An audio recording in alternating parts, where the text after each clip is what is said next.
Welcome. It's 11 o'clock. My name is Greg Chambers. This is the latest in the U.S. Farm Data Lead Generation webinar series. And today we're going to talk about a topic that's a little fuzzy, a little unclear. We got some emails back from people saying, what exactly is this about? It's about a PR distribution machine, which PR is press releases. I know sometimes it stands for public relations, and I'd say this is public relations light, because we're not going to be talking about like what to do in a crisis, but we are going to be talking about how to get the word out, which is something that happens inside of a public relations firm. So let me run through real quick today what we're going to be talking about. Well, first, the thing we're going to be covering is just the big idea, right? Which is we want to get, how is it that we can get more visibility in front of our target audience? So as part of that, we'll talk about the different types of press releases that how we've broken them down, the types of press releases that we see out there and that we use.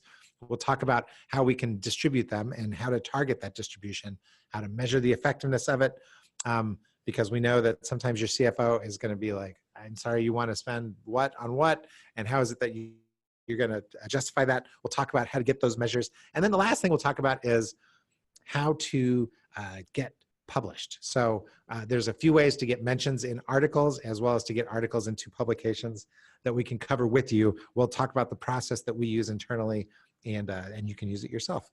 So thanks for joining us today. If you're like us and you just are taking a break from the Christmas music, we can go ahead and get started. But before we begin, if there are any questions, the chat box is there, and Nui is there to help us. She will monitor the chat box, and if you have other questions, you can put them into the Q&A, part of the Zoom tool, and we can get to that at the proper time. But let's go ahead and start with what current media looks like. That's really the first place to start, is let's kind of draw a fence around what it is that we're going to be talking about today. And what the current media looks like is we break it into, I forget where I got this, but somebody out there deserves credit for coming up with this little Venn diagram of earned, owned, and paid media. And so earned, up at the top there, that's really what we're after here. The goal of this webinar is, how do we get the people that are in our target audience, how do we get them to talk about us? How do we start spreading the word?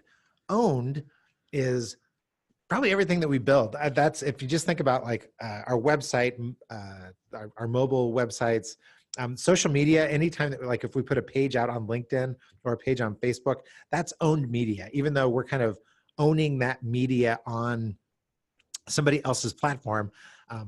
That's what the owned media universe looks like. And then paid, when we think about paid, we think about our big friends, right? Google, Amazon, Facebook, LinkedIn. They have giant audiences that we want to get in front of, and they allow us the privilege of paying for access to get in front of those people. What we're going to be talking about today is we want to get into this sweet spot, which is the big win, right? Which is where you leverage all three of these areas to increase awareness in the target market. So if all that blue out there could be exactly who our target market is, that darkest color is the one where we're getting the most impressions and probably getting some mind share. When the trick to get all three of those working together, which is what we'll be covering, is sometimes we're really strong in one or two, right? So earned and paid, when I think of somebody who's in that earned and paid segment, I think of somebody who's like an Instagram star. They don't actually own the platform that they've built it on. They may be really buzzy, people are talking about them, and they may even be increasing their reach by paying for access, but they don't own the platform. And then what ends up happening is that if there's any changes, which in today's internet age, right, there have been changes. MySpace stars, maybe some of them were able to transition to a new platform, but my son at one point was Tumblr famous. He had, I don't know, 100,000 followers because I don't know what he did. He was just a little kid. And then Tumblr kind of got a little adultish. So we had to remove him from that. That's what I think of when I think of earned and paid. Owned and paid is where most of us are, which is we're just not very buzzy, right? We own media. We have our websites. We have some of our pages. We work at that. We pay for some access on other channels, but there's really not a lot of people out there talking about us. That's really what this webinar is going to be covering. And then for the people who happen to be in the lucky spot of owned and earned, which is people are already talking about them, this webinar is not exactly for you. You'd probably get more out of our webinars on the pay-per-click advertising that we do. But the challenge there is that you really don't have reach. It's only when you get all of those working together that you really get to take advantage of this, maximizing this rule of 30. And if you're not familiar with it, we talk about it on most of our webinars, which is we know that if you give us a message and we are trying to get it in front of your clients, it takes an average of 10 exposures to it where they actually see it, where they receive the message before your client can actually understand what it is that you're talking about. The rule of 30 comes from only 1/3 of those messages at best gets through. So we need to plan on how is it that we can get in front of them with any particular message 30 times. And that's really what this piece is about. And if we think about like, why are we even bothering to talk about this? It's because when it comes to press releases and getting them out into the public, many of us have used, including myself, these press release services. And they're kind of, it's hard to measure, right? It's a little bit mysterious. They're a little opaque, and they can be expensive. $200 per press release at the least. It looks like the prices, I just copied this last week, and those prices, it looks like they're going up.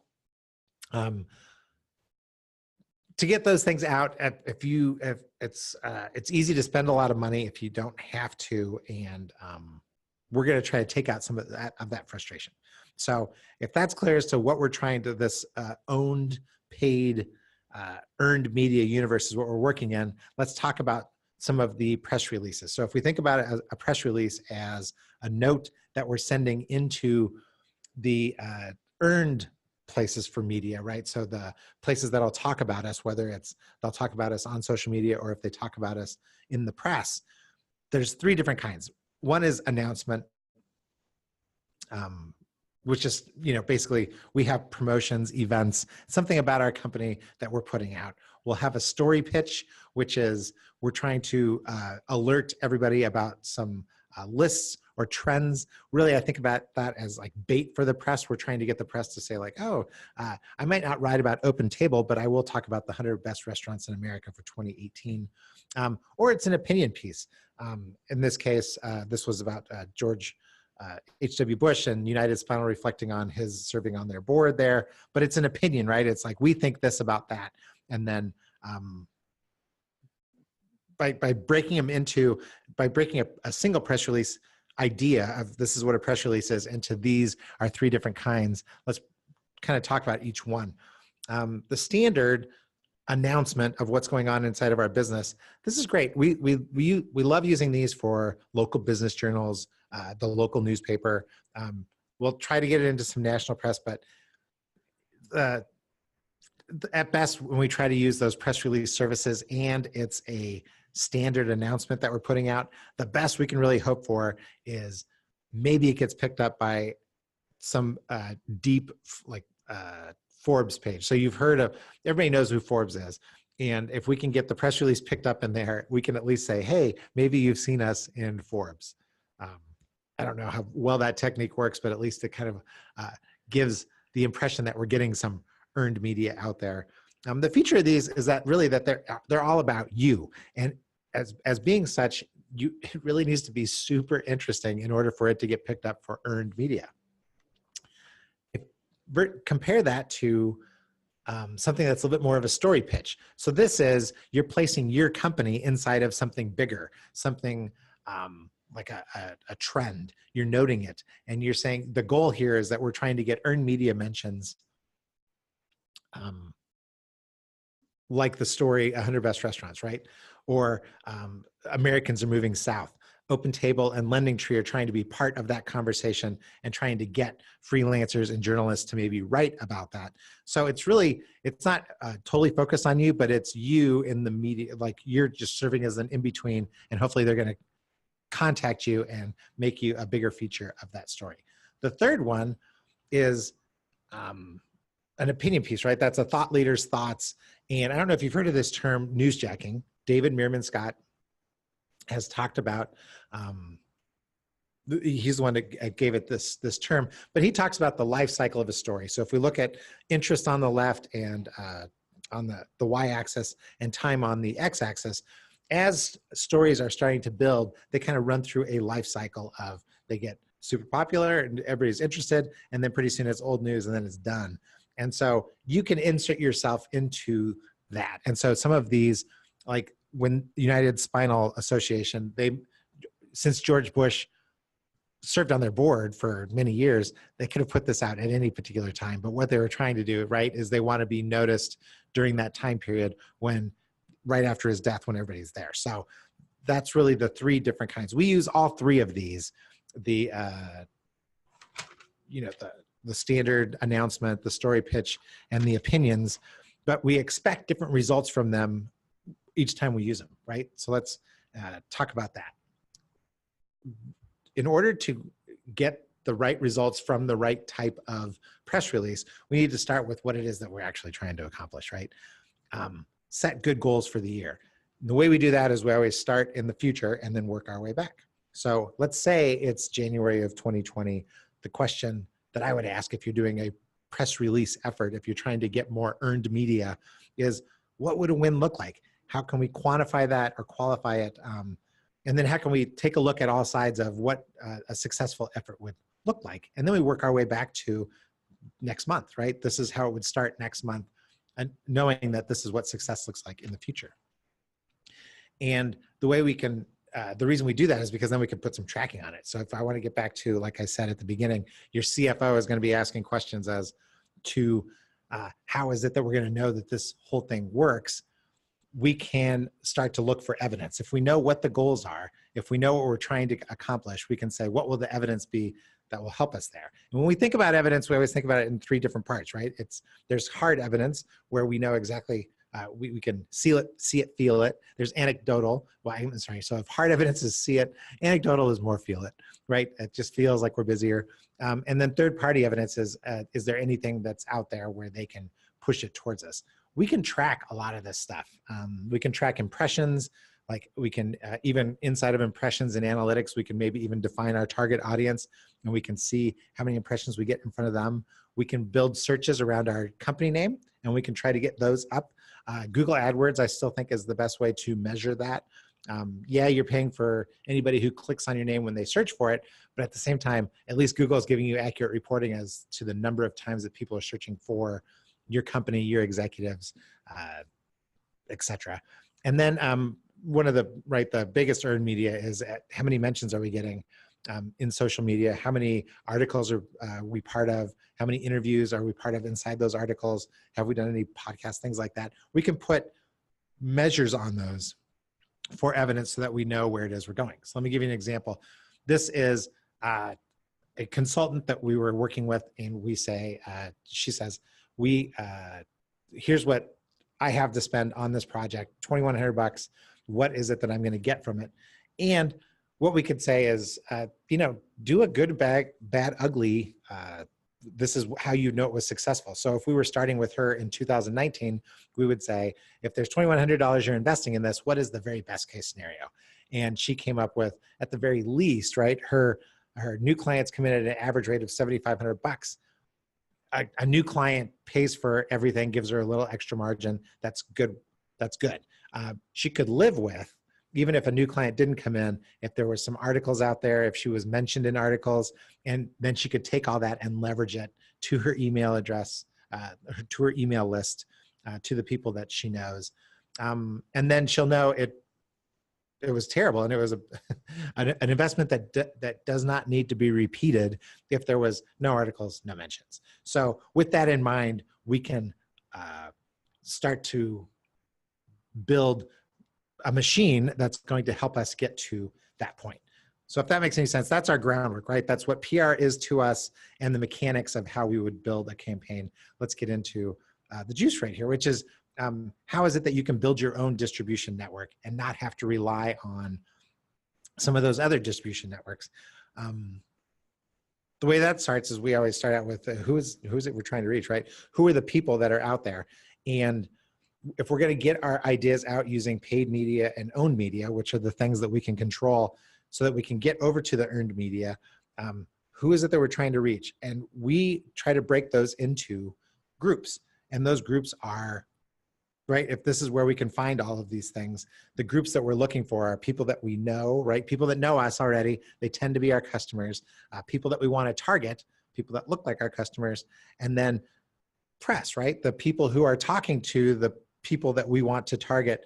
That would be a way to break into, to break who it is that we're trying to reach into 3 different targets. So let's talk about this with like our people. So if our people, right, the email address, so I use MailChimp. If you have your newsletters happening inside of MailChimp, that's your owned media, right? And then what you can do is the first thing is, are you matching it inside of paid media? So if you're communicating with your list at all, are you also trying to reach them on other channels?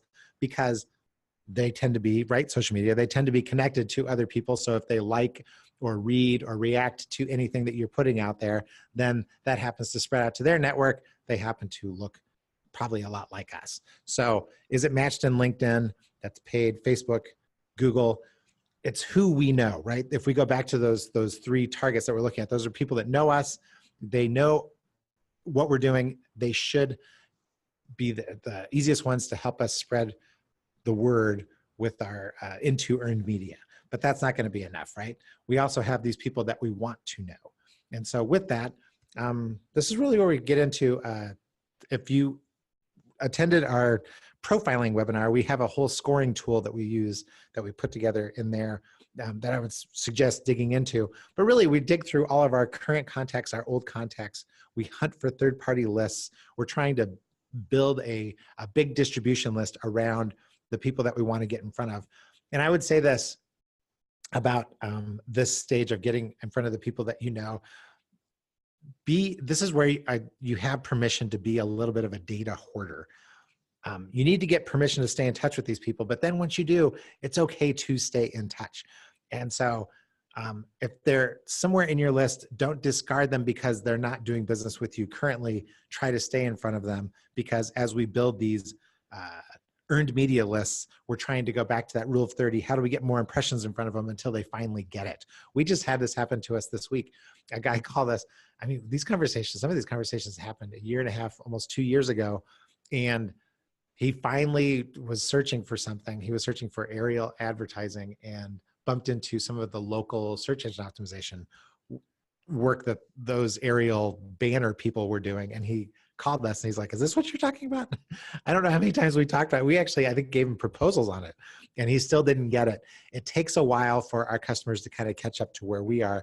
So be a hoarder, stay in touch with these people. And then the press. So this becomes the mystery piece, right? How is it that we get in front of the press? Where do we get in front of the press? I usually just start with articles. So if we find articles, so here was an article about a food producer, Epic Provisions. The person who wrote the article becomes of interest, right? I can usually, if that's in Inc. magazine, I can click on his name and it will pull up Tom Foster, and I can see Tom Foster has written some articles for Inc. But also, I can tell by going to his Twitter page, I can creep on him a little bit, right? He is a freelancer.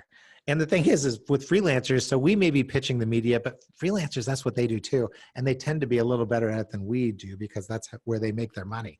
So creep on them. And then I would say, make a pitch to them. So if you can start doing this, you can start building your own press list, right? Your press list may start with 1 or 2 people, but over the course of a year, we should be able to build that up, right? So by the time the end of 2020 comes around, there should be some people that we've pitched along the way and gotten permission to stay in touch with. Our PR list may be 7, and 7 is better than nothing. In this article that I've kind of quoted right there, this Neiman Lab, and we'll send you these slides so you can get the link on that, so don't worry about having to copy it down right now. But this how to successfully pitch the New York Times or anyone else is really, that's great advice, right? Be concise. That seems to be, the brevity seems to be what most of these freelancers and press release or press people are after. We need to quickly tell them why it's important and who it's important to, which tends to be their audience, right? So in this case, Inc., small businesses, we need to show them that this is why this would be important to their audience. And then we need to demonstrate that we can actually do the work, right? Ask for some of the work ourselves. So press mentions. So if this is getting in front of, finding a way to get in front of the people in the press, one way to get press mentions that we've used successfully is there's a couple services out there. One is free. It's called Haro, Help a Reporter Out. You can go subscribe to it and you'll get 3 emails a day. Those 3 emails contain tons of stories. So yes, it's free. And yes, there's a lot of freelancers looking for contributions to their articles, but it's a lot of work because a lot of these outlets, I got published early on responding to these things.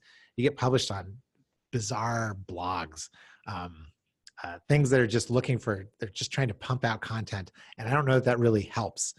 But what I did find that did help was PR leads. It was $100 a month, but and the reason it worked better is because the publications were better. All it takes when you get these is you subscribe to and look for your segment. So in this case, we're looking for ag-related news. And then you'll get I'm looking for something, and it just takes a quick bullet point. So this is, if you're interested in this, I have a template that I use where the top part is always the same because it's just, this is who I'm responding to this. I put what the link is, and then I give them a quick bullet point. Here's one idea or 2 ideas that I have on this. I try to be brief and interesting, and then add the reporter to the list, right? Because whoever it gets to, oftentimes they're blanked out addresses, but then when the people respond, thanks for responding, I can't help you with this. If you can grab that address at that time and then reply, no problem, I have lots of story ideas. That goes into your general list. So it's just who you are, 1 or 2 bullet points that are interesting to them, your contact info, and then at the bottom there, those are just examples of press mentions that we've had or articles that have been written. Writing your own articles, speaking of that same thing, writing your own articles follows really the same process. So it's similar to pitching articles, right? You want to be concise, informative, but you're kind of taking on the role of the freelancer and you're telling the publication, hey, publication, I have a story idea for you, and this is what it is, right? It's previously unpublished. This is what your readers are going to get. This is why it would be important to them. This is how long it would take me to produce it. And this is evidence that I've done this before. So at the beginning, when we first do this, right, we don't really have much evidence, but that's okay. All it takes is 1. And so those early mentions I got on those bizarre news outlets, those became the first mentions. And then over time, you start to build up a little bit better